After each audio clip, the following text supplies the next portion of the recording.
You are listening to Medscape's In Discussion series on psoriasis, a podcast where thought leaders and clinical experts share their diverse insights and practical ideas for optimizing patient care.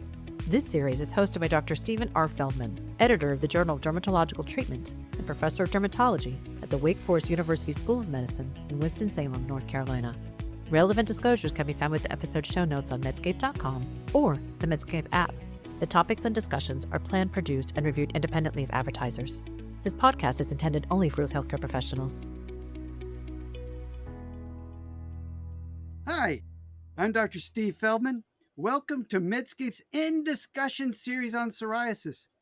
Today, in episode 5 of season 3, we'll discuss digital assessment tools for psoriasis and psoriatic arthritis with the director of both the Penn Psoriatic Arthritis and Spondyloarthritis Program and the Penn Center for Clinical Epidemiology and Biostatistics, an associate professor of medicine and epidemiology at the Perelman School of Medicine of the University of Pennsylvania. Her research includes the development and validation of digital assessment tools, such as smartphone applications, to remotely measure cutaneous and musculoskeletal signs of psoriatic disease. Let's welcome Dr. Alexis Ogdie to In Discussion. Thanks so much for having me today. Yeah, I'm so glad you could be on. Alexis, I understand the Penn Center for Clinical Epidemiology and Biostatistics that you direct has about 200 faculty, including at least 2 of the top dermatoepidemiologists in the world, maybe the 2 top dermatoepidemiologists. Being the director of such an important center must be a gratifying and uniformly uplifting experience. Does directing something like that require attendance at a lot of meetings? It does, in fact, require a lot of meetings, many more meetings than anticipated. But it is also incredibly exciting and fun. And uplifting is a good word for it because I get to hear about all kinds of things going on in all kinds of domains of research, especially clinical research and epidemiology. Cool things that biostatisticians and informaticians are doing to make the world an easier place to study things and to kind of figure things out and watch people as they go through clinical care too. I'm trained as a biochemist and really have no interest in that. I'm really interested in health services research and the stuff Penn does in dermatology and, in general in medicine. It's just amazing. Yeah, there's so many cool intersections between health services, clinical epidemiology, and biostatistics and bioinformatics actually can interact with health services too.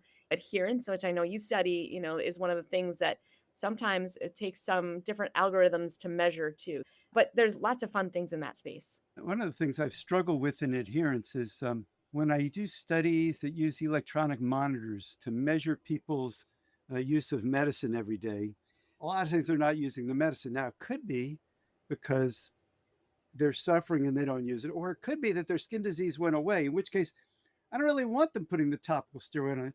So I need to have a measure of their disease severity all the time, because if all I have is when they come back in a month, the ones who use the medicine really well clear up and then stop using the medicine, it looks like poor adherence is associated with better outcomes. Yeah, this is actually one of my fun pieces of an epidemiologist is you get to think about how these different variables interact and the potential bias that could be causing these spurious outcomes. That's a great example of one actually really fun area. But also, talking about digital biomarkers, a great opportunity because some of these digital biomarkers and other ways of getting data that's happening in an everyday way can help with understanding those relationships. If we're only seeing the patient at certain intervals and measuring only a couple variables that are of the most important to us, then we're only capturing what we see as opposed to all the things that we don't see. I enjoyed reading your article, Clinical Validation of Digitally Acquired Clinical Data and Machine Learning Models for Remote Measurement of Psoriasis and Psoriatic Arthritis. You had me at remote measurement of psoriasis. You're probably more interested in remote measurement of the arthritis. The article begins by saying psoriatic disease remains underdiagnosed and undertreated. Is the technology you're developing going to address unmet needs like those? Will it make the diagnosis? Is it going to recommend treatments? Well, so that's a good question. So the app that it's discussing is called the Psorcast app. So this was developed by Pac-Man, an organization that brings together dermatologists and rheumatologists to kind of think about multidisciplinary care. And in that sense, one of the reasons for calling it Psorcast is the ideal biomarker or digital biomarker would be able to say among patients with psoriasis, hey, you may be developing psoriatic arthritis because we notice that you're walking different, or we notice that your wrist movements have changed, for example. And can that help us predict or forecast who's developing psoriatic arthritis and needs to be seen by a rheumatologist? In that way, may help us diagnose, but not the tool itself diagnosing, with the tool saying you need to get to someone who can measure that appropriately and see if we can come up with the diagnosis. Tell me, what does this tool measure exactly? So the tool measures body surface area of psoriasis. There's a psoriasis draw tool where they can draw in where the psoriasis is. They can take pictures of their psoriasis to look at the erythema and duration scaling, for example. They can take pictures of their fingers so we can see dactylitis by measuring one versus the other. Nails, so we have, specific nail pictures where they can take a picture of the nails. Those are hard because obviously you can't see under the nails for pieces of it, but you can see general things there. And then some of the more fun or unique measures, well, there's patient-reported outcomes. I think the fun and unique measures that we have there are like a walking test. So we can look at the amplitude of your walk. You put the phone in your pocket, or you first have to push on or go to this test. And then it gives people instructions verbally so that they can hear it as they're doing a little walk test, kind of walking back and forth. And it's measuring the amplitude of someone's walk. And we're really looking for, over time, are there changes in the walk? Additionally, it measures wrist mobility, and this is kind of like wrist, elbow, and shoulder. So their phone is on the table, and you're turning it. It can measure how far you can turn it, for example. These are some different tools that we've built, thinking that these may be helpful, and that was part of this study, was just doing an initial validation of, can we capture the data? There's a larger validation study that's ongoing to see, can we measure all pieces of this, and does that work for psoriasis and psoriatic arthritis patients too? Oh, this is awesome. What you young people do with phones is just amazing. I was thinking you'd have to glue some sensors onto people's ankles, knees, and hips, and then really capture some minute data. But you captured so much just with the phone itself.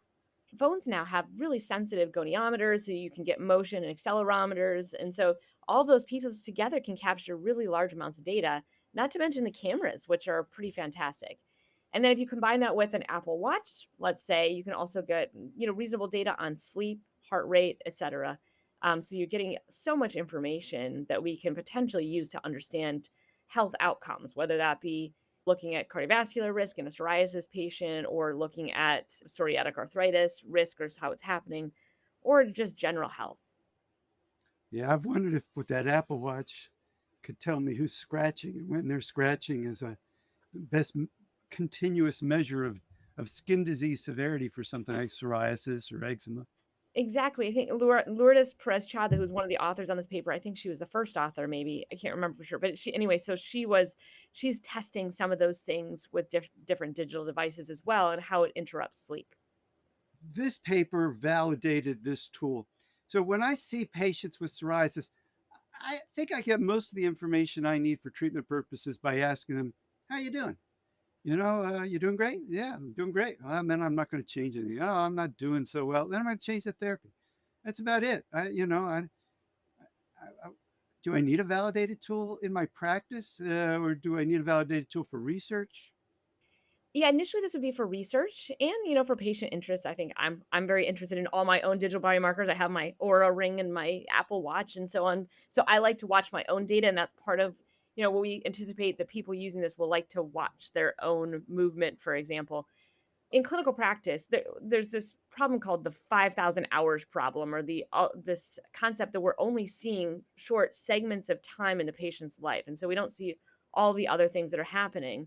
In another study that we're doing, we're asking patients at intervals questions about their psoriasis and then if they're flaring. And 50% of the time, people say they're flaring. So there may be some variability in how people are doing.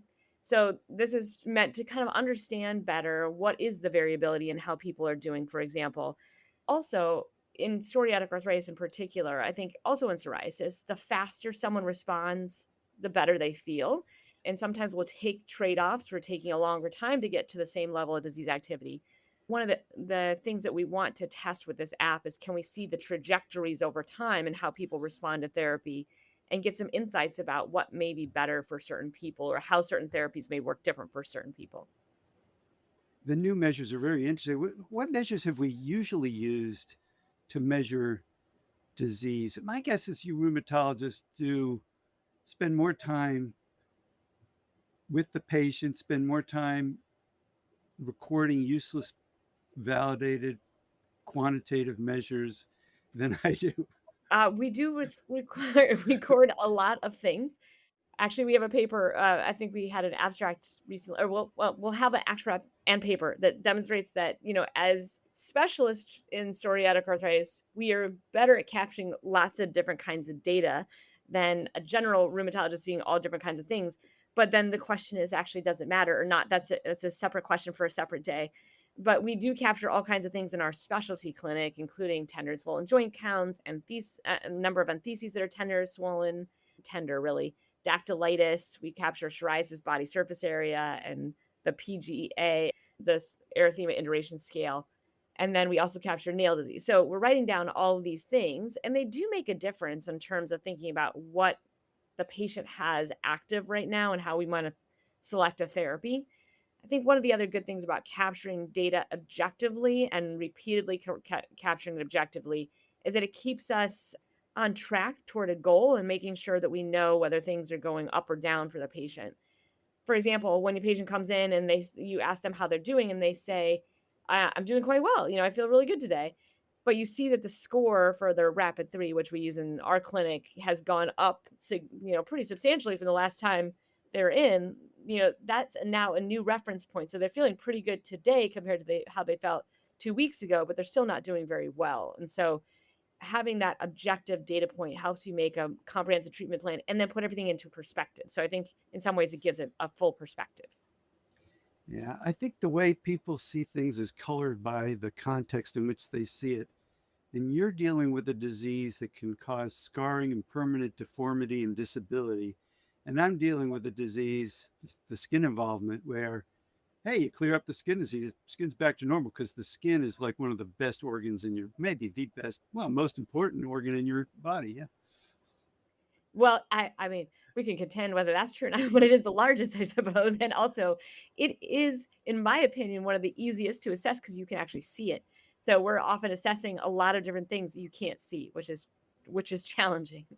Yeah. After reading your article, I thought about if you just had a little stand for the phone that would on a rod that goes around you and goes up as it goes around, and it would give you a helical scan of the body. And not only could you tell if there were any moles that had changed, you'd really fully capture their psoriasis disease severity. You just have people take a few pictures. Yeah, we just have them take a picture of a representative plaque, and that kind of follows what's done in clinical trials in general. There's a target lesion often. So essentially, we're having them pick a target lesion that we can kind of continue to follow over time as they're on therapy. Does the phone in your system capture the full body surface area? The patient kind of does a little drawing, and actually there's a little video you can make. So over time, they will continue to add, different days when they're measuring their body surface area. And then it will do a little video. It can spin the body and it can also like show over time how that's changing. So it's kind of nice. I think patients like the idea that they can see their body surface area psoriasis going down. And every time point when you're putting something in, only what is today. And there's good data that says that maybe your 7-day recall is pretty good. Your 4-week recall is okay, but beyond that, it's not so good. It's like almost a logged recall. So you don't have to remember back then. And that really shows you where you've been and where you're going. Yeah. Do you ask them about adherence to their treatments? Not in this one. In a different study, we are. Actually, we have, I think there is a single question about that. I had not to go back and remember. It's not something we put in the paper, but there may be a question about treatment and treatment satisfaction. In other studies, we do that. We ask about treatment satisfaction, treatment adherence. We actually just finished a dietary trial where we were asking about adherence daily so that they would have, it's almost like a feedback mechanism. Yeah. Excellent. Well, they're probably lying. Yeah. Well, it'll be interesting to see. We're analyzing that data now because we have actual urine biomarkers, for example, and other things to see. Oh, nice. So you're measuring adherence by urine biomarker. That's cool. That'll be fun to analyze.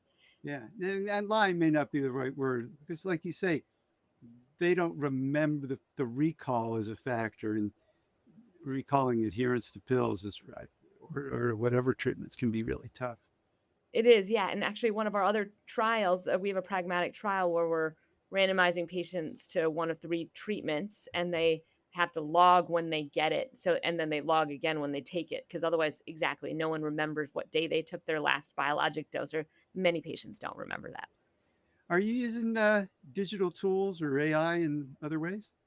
One of our studies is examining predictors of developing axial spondyloarthritis in the EHR. So there we're using text-based tools. So picking up, people talking about Achilles tendon pain, for example, in a primary care appointment, and trying to figure out how long did that happen before they developed their axSpot. And if there was a series of features that were being mentioned, should someone have thought about that diagnosis at a certain time? And is there a way to create a way to identify or flag those patients?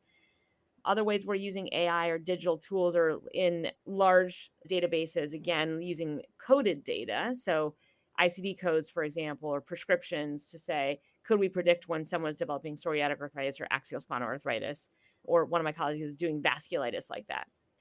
All of these things, though, require us to utilize existing data. And one of the main problems with existing data is that there's a lot missing from existing data. So you only get the snapshot that you're looking at. It's like picking what you want to stare at, and then you just stare at that. So we're missing so many other things, like the fact that someone's got wrist pain, and so they're on the web looking for wrist pain. What is my wrist pain? Or they're ordering something from Amazon to go over their knee because they're having knee pain. And all of those things could be so helpful in understanding whether someone's developing psoriatic arthritis, and it's not going to be in a code anywhere. So AI is only as helpful as the data you plug into it. And that's one of the challenges today. Oh my, that reminds me of the story that I think Target sent some family, Yes. you know the story, Pregnancy materials and that. Yeah, exactly. before the Targeting family knew ads. they were pregnant. Yeah, Yeah. exactly. So I wonder if Amazon has the data now to tell us who's developing psoriatic arthritis before or the patient even knows. Well, they probably do. They just don't have the outcome. So they, in this case, they have maybe all the exposures we might want among Prime members, for example. If you're buying things from all different places, it wouldn't be as helpful. But they don't know if the patient has disease X, Y, or Z. So if we could merge those two things, maybe we could come up with lots of interesting insights. But then we have to talk about the balance between privacy and good prediction models. Yeah. I mean, if I was an insurer, I'd want to work with Google and find out who had joint pain ahead of time so I would know not to sell them a policy that covered biologics or Yeah. something like that. Yeah, there's some different dangers in the use of these tools as well. Not in the way we've designed our current tools, so to be clear, but in tools that could involve more other extraneous information. We can learn a lot. We can probably do a lot of good. At the same time, just like all the conversations around AI in the world, there's the dark side of that, which is insurance companies or someone blocking them from getting assistance for something.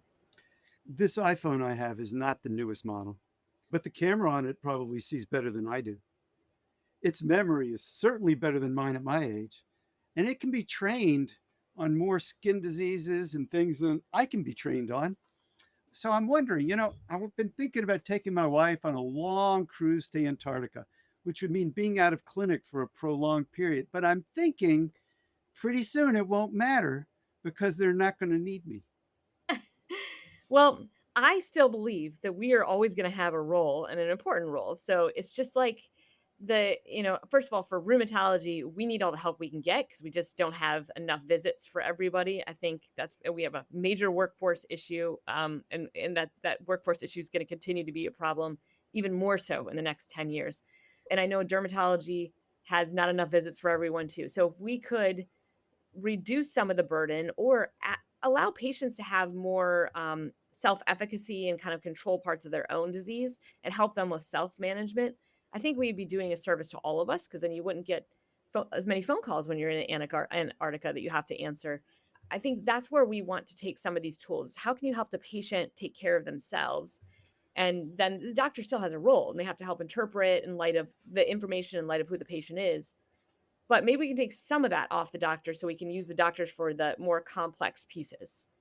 Yeah, I don't know. I've been using Claude to help me write thank you notes and things, and God, Claude knows everything. It knows a lot. It's interesting, though, if you ask some of these things about psoriatic arthritis, it takes what's on the web. And a lot of what's on the web is patient blogs, for example. Patient blogs of psoriatic arthritis and AxSpa are dominated by like fibromyalgia type discussions. And so what those know of our diseases is more about pain. And so it's not as much about some of the other pieces. So there's a biased kind of idea of what is in the general lexicon. Yeah, it'll be interesting to see what would happen if you asked some patients questions, typical questions. I'm in pain, I'm in these areas, to the doctor versus to the AI, and see who gives more empathetic, caring, Yes. accurate responses. Well, that's a separate thing. That is very true. You can definitely train it to give a certain type of voice. Yeah. Well, today we've had Dr. Alexis Ogdie discussing digital assessment tools. We've learned that you can remote monitor with just your iPhone in many, many ways. These digital tools may give patients another quantum leap forward in terms of, the questions that they can answer for themselves. I hope y'all will come back for episode 6, where we'll conclude this season with Dr. April Armstrong discussing new and novel topical therapies for psoriasis. Thank you so much for joining us. This is Dr. Steve Feldman for Medscape's Psoriasis in Discussion. Thanks for listening to Medscape's In Discussion Psoriasis podcast series with our host, Dr. Stephen R. Feldman.